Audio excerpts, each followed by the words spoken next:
check it out. I'm not going to show you how to change oil because there's probably a billion videos, maybe not a billion, maybe a million videos on how to change oil in your car, probably 100,000 on how to change oil in this particular car. But what I'm going to show you is what to do when you have an oil leak. This is a Hyundai Sonata, and the drain bolt tends to start leaking.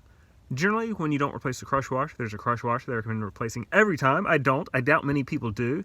The very vigorous people, I'm sure, maybe do it every other time, every third time. But I've let it go for a while, and now got a pretty good leak. I'm going to show you what I'm going to do to fix that. I'm going to install a Fumoto drain valve. And that means there's no more bolt. You just push a tab, and it'll drain the oil out. And it's very easy. I've put it on a car, had it on a car before. Don't know why I put it on this one. Mainly just didn't take the time to order one. It's very nice. I'm going to show you how to install it. Super easy. But I'll also show you the problem I'm going to fix. This is the Fumoto valve.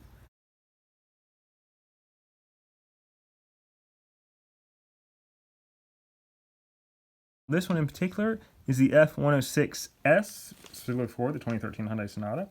So that's where the oil will come out. This has a little nice plastic stopper so you don't accidentally, I guess as you're driving, this thing doesn't accidentally open up. I didn't have a stopper on the old one I had. Never had an issue, but it just snaps off. So if you want to open this to change your oil, you'll just push this tab up. You will spin it. And look at that. You can see it's completely open. All your oil drains out. It's amazing. That's a little plastic washer. Or rubber washer, get that next. And then when the oil is completely drained, you let it drain and there's nothing coming out. You just push it back. Snaps right into that place. And that, again, on my car, that was fine. That's completely sufficient. But this has a little plastic stopper, and since I have it, I'm just going to install it. It just goes on like that. It just snaps right on. Boom. No way of accidentally doing that, even though I don't see how you actually would either. You can see it's shut. You can't see anything behind it.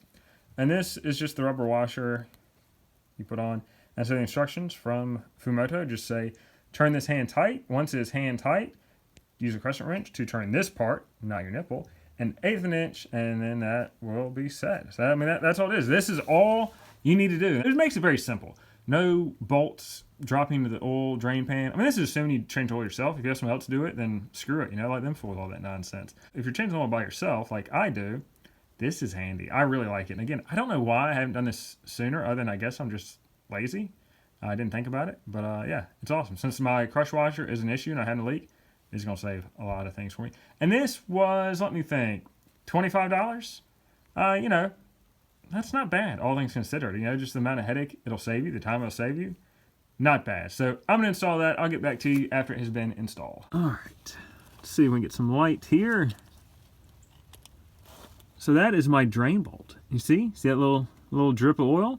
It's leaking. Now I cleaned this entire pan. We're tight quarters here. It's hard to get a good look at. But I cleaned the entire pan very well just to make sure the pan itself is not leaking. At 100-some thousand miles, it's unlikely the pan is leaking. If it was going to leak, it would have leaked earlier. But I did clean the whole thing. I put some cardboard down here. Look at that nice little oil spot. You can tell, had a pretty good leak going on.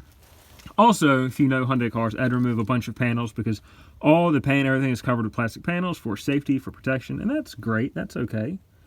So I'm going to take the drain bolt out. I'm not going to replace it. I'm going to put the valve in it and basically just put it in, hand tighten it, and then you tighten it, like 1/8 of an inch turn with a crescent wrench. And then you're set. And so there's just a tab that the tab will open, allow the oil to drain out, close it, and the oil is set. You don't have to worry about this crush valve, don't have to worry about replacing, don't have to worry about any of that. You're set, and that's all I'm going to show you today. Super simple.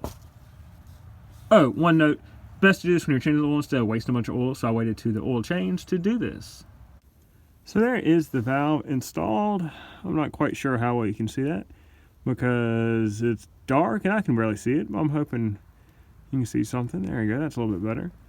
That is it. It is installed. Hand tighten it, and I did an 1/8 inch of a turn with a crescent wrench to tighten it a little bit more.